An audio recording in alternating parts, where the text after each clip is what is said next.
Magandang gabi po sa ating lahat. Isa na namang pagkakataon upang tayong lahat ay magsama-sama via online sa ating pong Midweek Encounter with God. Isang pagkipagtagpo sa ating dakilang Diyos, sa kanyang banal na kapangyarihan at presensya, sa ilalim ng kanyang pag-ibig at biyaya.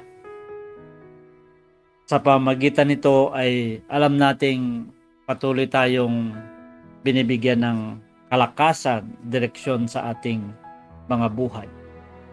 Basahin natin ang teksto natin ngayong hapon na matatagpuan sa Efeso, Kabanatang 6, talatang 12 at 18. Verse 12, sapagkat hindi tayo nakikipaglaban sa mga tao, kundi sa mga pinuno, sa mga may kapangyarihan, at sa mga tagapamahala ng kadilimang umiiral sa sanlibutang ito, ang mga hukbong espiritual ng kasamaan sa himpapawid.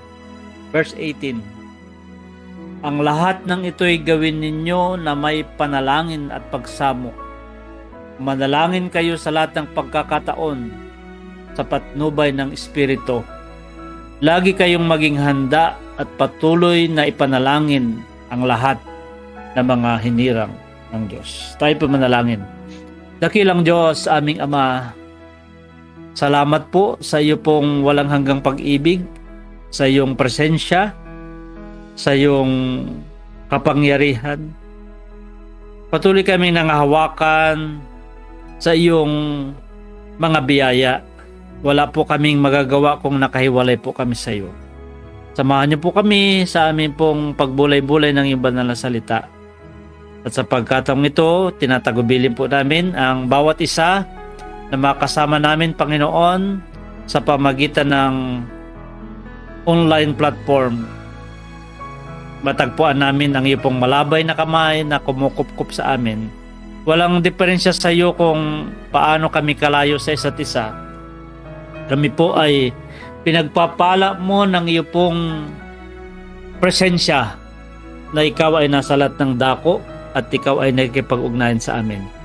Patawarin niyo po kami sa aming pagkulang at pagkasala, pagindapatin na tumanggap ng iyong biyaya. Sa pangalan ng aming Panginoong Kristo. Amen. Ang buhay ay isang pakikibaka. Araw-araw, para tayong mga sundalo na araw-araw ay mayroon tayong laban. Pwede tayong malugmok, pwede tayong mapagod, pwede tayong madiskurahe, pwede tayong matalo. Pero huwag nating kalilimutan na tayo ay nasa panig ng Diyos. Tayo ay nasa panig ng kabutihan. At alam natin na tayo ay laging papagtagumpayin ng Panginoon. Katulad ng binasa nating teksto, hindi po ordinaryo ang laban sapagkat ang kalaban natin ay hindi tao. Sabi niya dito sa text na binasa natin, sapagkat hindi tayo nakikipaglaban sa mga tao kundi sa mga pinuno, sa mga makapangyarihan, at sa mga tagapamahala ng kadilimang umiiral sa sanlibutang ito. Ang ibig sabihin po, makapangyarihan. Kung makikipaglaban tayo ng para sa ating sarili lang, siguradong matatalo tayo. At mukhang ang kalaban ay hindi tayo tatantanan. Lagi siyang naghahanap ng paraan, lagi siyang naghahanap ng tiyempo kung saan ka mahina, hinahanap niya yung saan niya tayo may isahan, saan niya tayo matatalo. Na para bang ayaw niya na tayo ay maging masaya, ayaw niya na tayo ay mapayapa, ayaw niya na tayo ay masagana, ayaw niya na tayo ay magtagumpay. Ang gusto ng kaaway ay malugmok tayo, matalo tayo. Tayo mga Kristiyano ay hindi na magpatuloy. Iwanan natin ang pananampalataya. Kaya ayaw niya na nagagampanan natin ang ating buhay Kristiyano.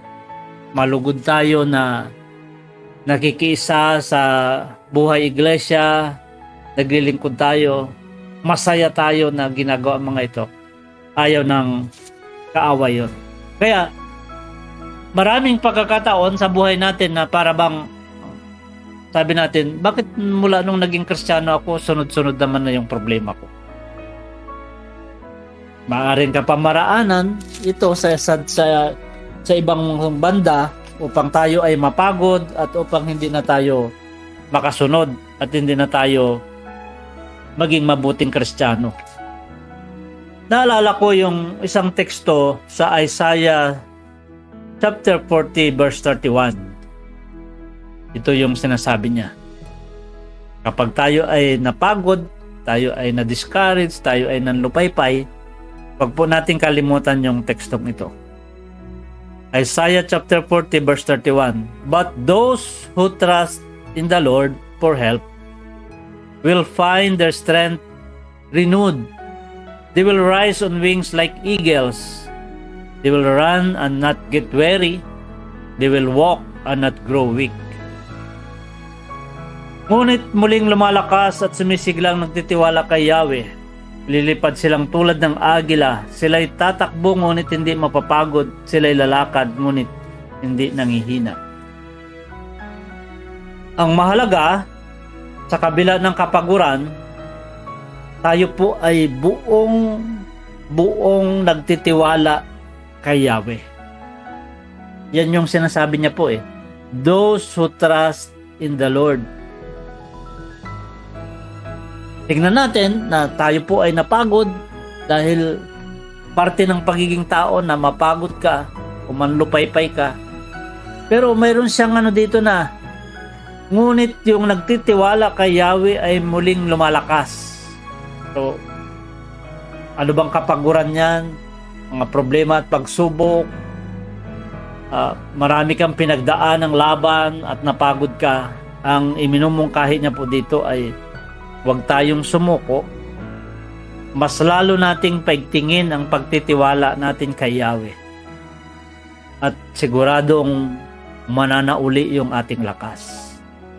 Yung di po ba minsan kapag sobrang grabe ang pinagdadaanan natin at napagod tayo sa pakikipaglaban, pakiramdam natin ay hindi na tayo makabangon at matatalo na tayo at ayaw na nating lumaban.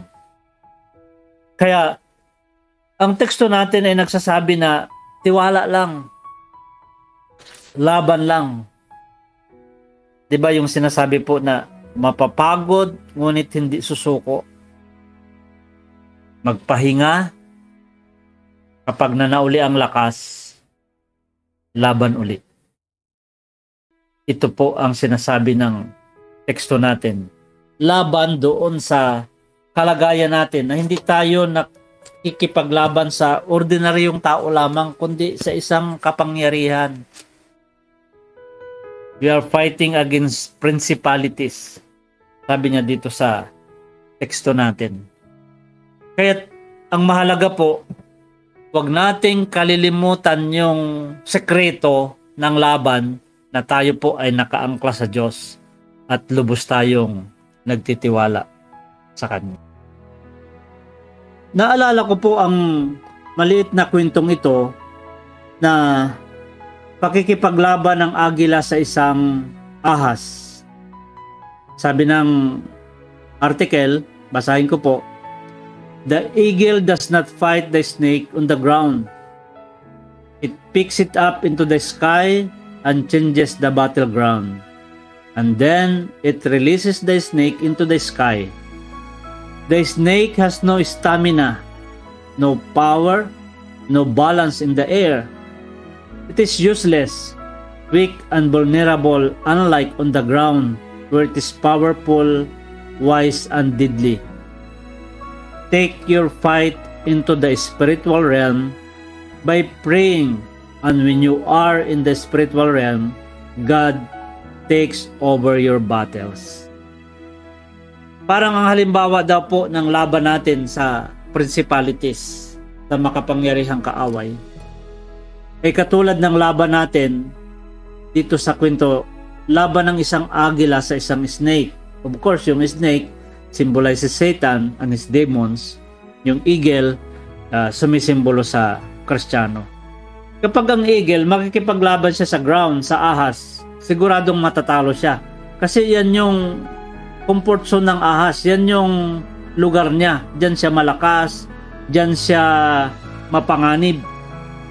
Kaya kapag ang agila ay makikipaglaban, sasakmalin niya ng makuko niya yung ahas, dadalhin niya sa sky, dadalhin niya sa taas. The eagle changes the battleground.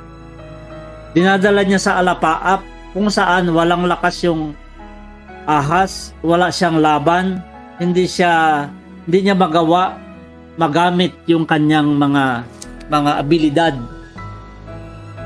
Sabi niya po dito, tuloy ko lang po, don't fight the enemy in his comfort zone. Change the battleground like the eagle and let God take charge through your earnest prayer. You'll be assured of clean victory. Kung gusto nating magtagumpay laban sa kaaway, ang pagiging Kristiyano natin nakasalalay sa Diyos. Ang lakas natin ay laging sa espiritual. Wala tayong magagawa kung nakahiwalay tayo sa Diyos. Of course, ano ang sinisimbolo nitong dalhin natin ang laban sa taas? Dalhin natin ang laban sa alapaap. Dalhin natin ang laban hindi doon sa comfort zone o sa battleground ng kaaway, kundi dalhin natin sa spiritual realm kung saan yun yung battleground ng mga Kristiyano. Una, ilaban natin ang laban ng buhay sa panalangin. Yung teksto natin, basahin ko po yung verse 18. Ang lahat ng ito'y gawin ninyo na may panalangin at pagsamo.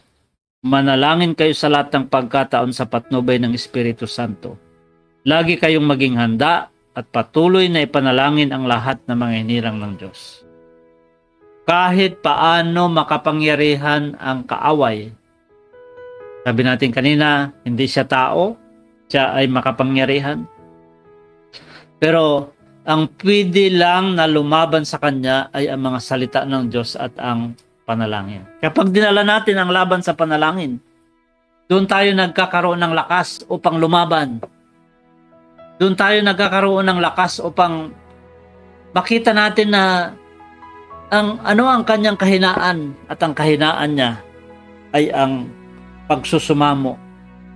Kapag lumuhod tayo sa Panginoon, kapag nanalangin tayo, kapag humingi tayo ng lakas sa Diyos sa pamamagitan ng panalangin, alam natin na matatalo ang kaawa. Ito yung kahinaan niya. Sapagkat walang klase ng kapangyarihan na pwedeng makapanaig sa kapangyarihan ng Diyos. Kung tayo ay nananalangin, sinasabi nating wala tayong magagawa at inaangkin natin na yung lakas at kapangyarihan ng Diyos lamang ang makapananagumpay sa atin laban sa kaaway. Number 2, dalhin natin ang laban sa spiritual ground. Maliban sa panalangin, number 2 is worship.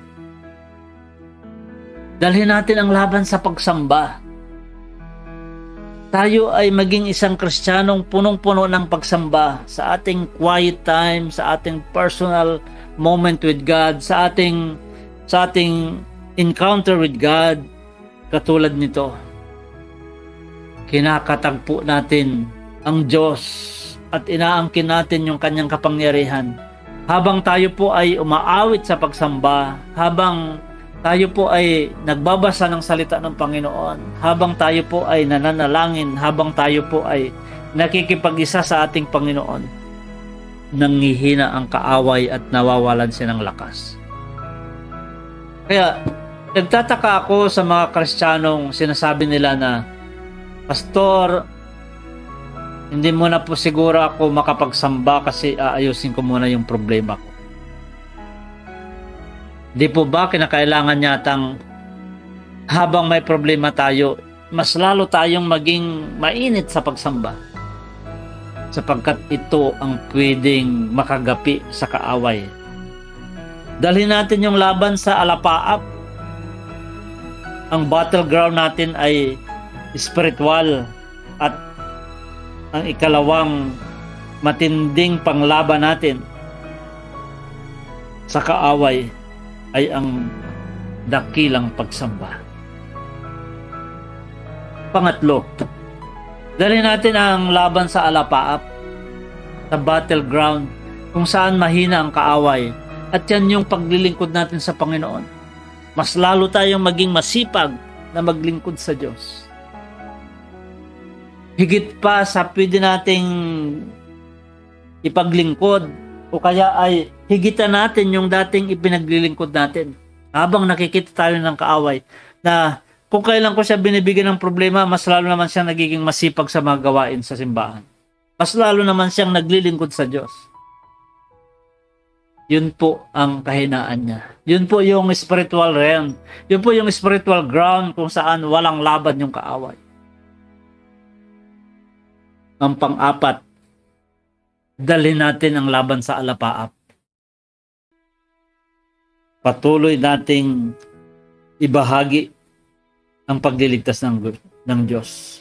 Let us continue to share the good news of God's love and His salvation.